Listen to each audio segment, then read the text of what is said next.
Hallo meine Freunde, hola Madridista, einiges los rund um Real Madrid, ihr wisst, so gefällt es mir am besten. Unter anderem hat Real Madrid heute ihr zweites Vorbereitungstrainingsspiel. Wie und wo ihr das schauen könnt, erfahrt ihr natürlich in diesem Kanal. Danach unterhalten wir uns über Yan Diomande, dem Spieler, wo ich euch gestern das Here We Go gegeben habe. Und einige von euch haben mir geschrieben und gefragt, Mario, was ist da los? Warum sehe ich Yan Diomande in Leipzig-Klamotten beim Training von RB Leipzig? Was da los ist, erkläre ich euch natürlich.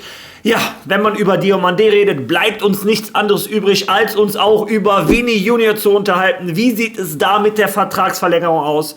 Und zu guter Letzt, interessante Informationen aus Spanien. Diese 4 Spieler sind für José Mourinho unantastbar. Ja, all das und viel mehr in diesem Video. Viel Spaß dabei.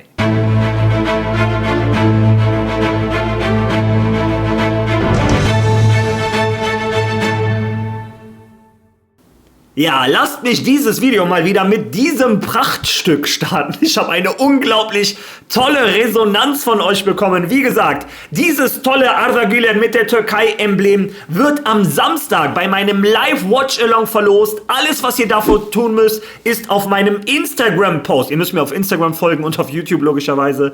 Und auf dem Instagram-Post einen Kommentar da lassen. Einige von euch, ich habe so eine tolle Community, haben gesagt, Mario, es wäre toll, wenn du mal was für deine YouTube-Community machst. Ich habe kein Instagram etc.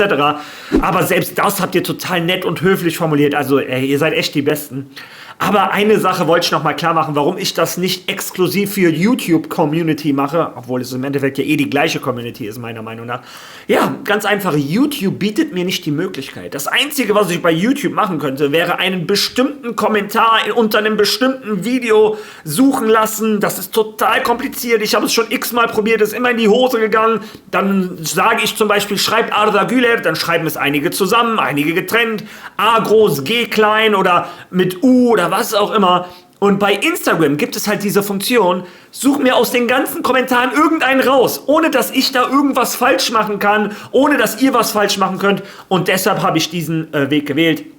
Wie gesagt, für diejenigen, die dieses Wappen oder ähnliche Wappen total feiern, wisst ihr aber auch, ihr habt jederzeit die Möglichkeit, auf dalux-design.de zu gehen und euch ein eigenes Emblem zu machen oder eins auszusuchen. Dieses ist zum Beispiel auch im Angebot etc. Und mit dem Code Mario10 kriegt ihr 10% Rabatt. Solltet ihr also nicht der Glückliche sein, der das gewinnt, könnt ihr es trotzdem in eurem Wohnzimmer, Büro, wo auch immer haben. So, Schluss jetzt damit, kommen wir jetzt zu Real Madrid. Und da fangen wir mit einer, interessanten Information an, mit einer Information, die mich sehr freut. Heute hat Real Madrid ihr zweites Vorbereitungsspiel unter José Mourinho. Und es wird genauso laufen wie gegen Alcorcón. Heute spielt Madrid übrigens gegen den spanischen Zweitligisten Leganés. Lustigerweise ist das auch der Verein von Yan Diomande, bevor er nach Leipzig gewechselt ist. Aber das hat nichts mit dem Transfer zu tun oder irgendwas. Aber, wie gesagt, es wird genauso wie bei Alcorcón laufen. Anstoß wird wieder gegen 18 Uhr sein. Letztens war es, glaube ich, 18:02 Uhr oder was auch immer. Das ist ja nur so ein gemeinsames Trainingsspiel. Das ist nicht so offiziell. Und Real Madrid TV macht die Übertragung wie das letzte Mal. Ab 17:30 Uhr startet die Übertragung. Wir können sehen, wie sich die Jungs warm machen. Startaufstellung, Trainingsübungen, Schuss etc. Hat Spaß gemacht beim letzten Mal. Und ab circa 18 Uhr startet dann das Trainingsspiel. Die ersten 20-25 Minuten kann man auf Real Madrid TV schauen, bis zur ersten Trinkpause und dann schaltet Real Madrid TV ab. Die restlichen 70 Minuten kann man nicht schauen, aber ihr wisst, ihr kennt mich, ich hole alle Informationen, die da zu holen sind, für euch raus, sag euch das Endergebnis, die Torschützen und letztens habe ich ja sogar den Elfmeter von Yanez für euch noch gefunden, also ich gebe mir Mühe, dass ich alles für euch finde. Ja, heute ab 17:30 Uhr. Am Samstag gegen Florenz sieht das anders aus, aber das habe ich euch ja schon gesagt. Ja, ein Spieler, der heute noch nicht mittrainieren kann und dieses Spiel garantiert noch nicht macht, ist Yan Diomande. Gestern kam das Here We Go von Fabrizio Romano und ich war sehr selbstbewusst in meinen Aussagen, bin ich immer noch, weil auch eine Arantxa Rodriguez das bestätigt hat. 2 der besten Quellen in der Welt des Fußballs, insbesondere bei Arantxa Rodriguez, wenn es um Real Madrid geht. Aber gestern gab es dann Erstaunliche Bilder aus Leipzig. Yan Diomande mit dem Trainingsoutfit von Leipzig, wie er da den Medizincheck absolviert, Daumen in die Luft etc. Und viele haben mich gefragt, Mario, geht der Deal jetzt doch noch kaputt? Aber nein, Leute. Real Madrid und Leipzig sind in den letzten Phasen der Verhandlungen, aber beide Parteien gehen davon aus, der Deal ist durch. Alle anderen Mannschaften haben sich ja aus dem Rennen schon verabschiedet. Paris, indem sie nochmal nachgetreten haben mit einem sehr wütenden Statement. Also der Al-Khelaifi. Ich glaube nicht mehr, dass der gut auf Real Madrid zu sprechen ist. Gestern haben sie dann noch ein zweites Statement gemacht, wo es darum ging, der ist überteuert. Eine Mannschaft ist mit einem Feuerwerk angekommen. Real Madrid hat viel zu viel bezahlt.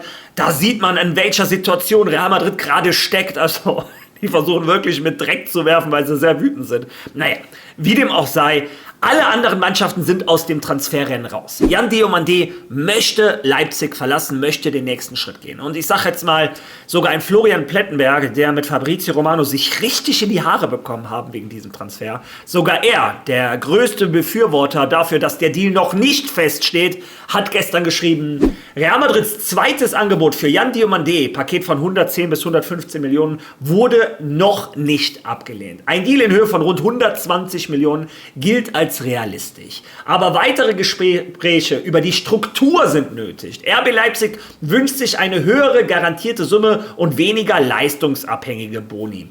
Noch kein Durchbruch, aber Leipzig erwartet, dass der Deal bald abgeschlossen wird. Leganes soll 5 bis 8% über eine Weiterverkaufsklausel erhalten, etc. Sogar ein Florian Plettenberg sagt, Leipzig erwartet, dass dieser Deal funktioniert. Aus Spanien kommt sowieso die Information, Real Madrid geht davon aus, der Deal funktioniert. Das Einzige, was diesem Deal meiner Meinung nach im Weg sein könnte, wäre, wenn er durch den Medizincheck fällt. Wenn der Medizincheck nicht schon stattgefunden hat, der war ja anscheinend schon in Madrid.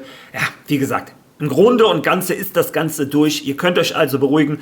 Ein Diomande hat zurzeit, bis der Vertrag durch ist oder unterschrieben ist, natürlich noch einen gültigen Arbeitsvertrag bei Leipzig und der hält sich an seinen Arbeitsvertrag. Gestern war der erste Trainingstag und dann war der da. Ja, so lange, bis er nach Madrid kommt. Man geht davon aus, dass heute im Laufe des Tages schon das offizielle Kommuniqué von Real Madrid kommen soll und dann kann er ab morgen theoretisch schon bei Real Madrid trainieren. Ja, das ist der letzte Stand. Ja, was hat der Diomande-Deal eigentlich mit Vini Junior zu tun? Viele sagen ja, ihr wisst, das bedeutet, Vini verlässt Real Madrid.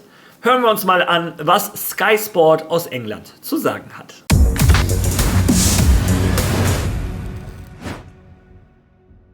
Richtig, wir haben gerade ein Update für euch zu Vinicius Juniors Zukunft erhalten. Und Real Madrid wird diese Woche weitere Gespräche mit seinen Vertretern über seine Zukunft führen. Diese Gespräche werden sich darauf konzentrieren, eine Einigung über einen neuen langfristigen Vertrag zu erzielen. Arsenal ist an Vinicius interessiert und beobachtet die Situation genau.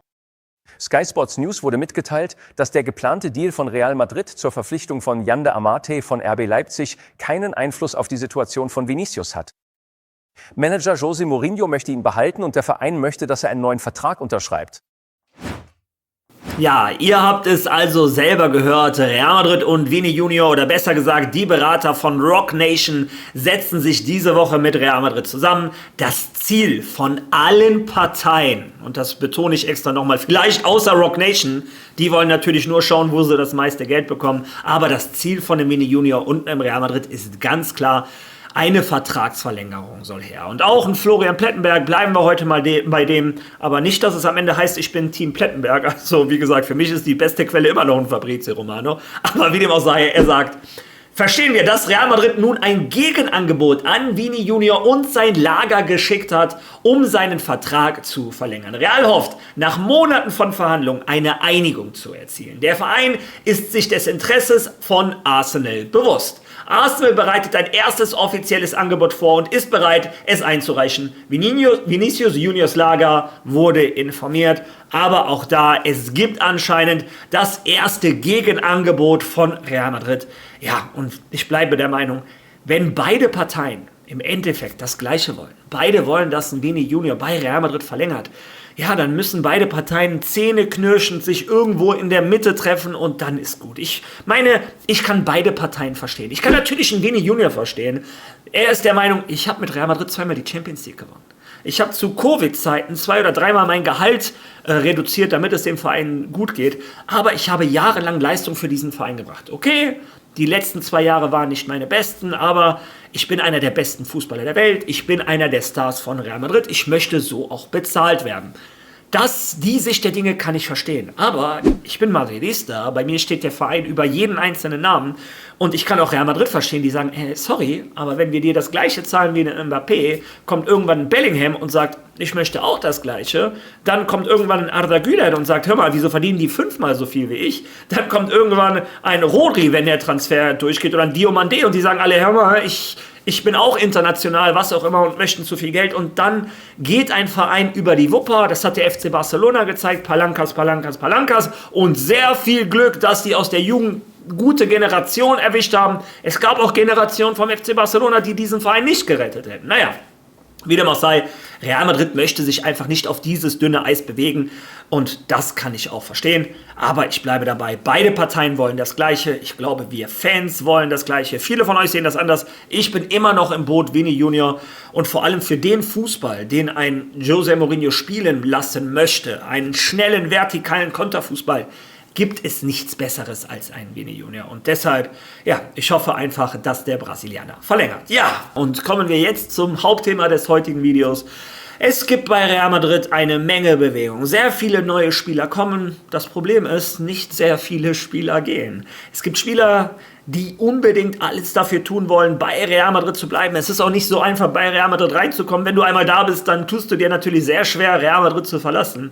Aber Real Madrid ist theoretisch bereit, fast alle Spieler von Real Madrid ziehen zu lassen, außer 4 Spieler. Und diese Entscheidung hat Real Madrid nicht nur alleine getroffen, sondern in dem Fall geht es eher um José Mourinho, seine 4 Unantastbaren, wo er zu Real Madrid sagt, es ist mir egal, ob Chelsea 150 Millionen für Arda Güler bietet, es ist mir egal, ob Arsenal 400 Millionen für Mbappé bietet oder was auch immer. Es gibt Spieler, die sind für ihn unantastbar. Diese Information kommt von Abraham Romero, einem Real Madrid affinen Journalisten mit guten Insider-Informationen. Der war gestern bei Ramón Álvarez de Mon. Der Clip geht ein bisschen länger, etwas mehr als 2 Minuten, aber ich finde ihn sehr interessant. Hören wir da zusammen. Einmal rein. Kommen wir zu einem Zahlenthema, Abrahange. Diomande und Rodri würden 26 Kaderplätze bedeuten, ohne Mastantuono, der letztes Jahr bei Castilla war, wie etwa Thiago Pitarrach von der Jugend. Das heißt, rechnerisch müsste mindestens einer gehen. Okay? Aber außerdem schaust du dir den Kader an und denkst, verdammt, selbst für Mourinho wird's schwer, oder? Sich das Ansehen zu erarbeiten, um die Spielminuten zu verteilen.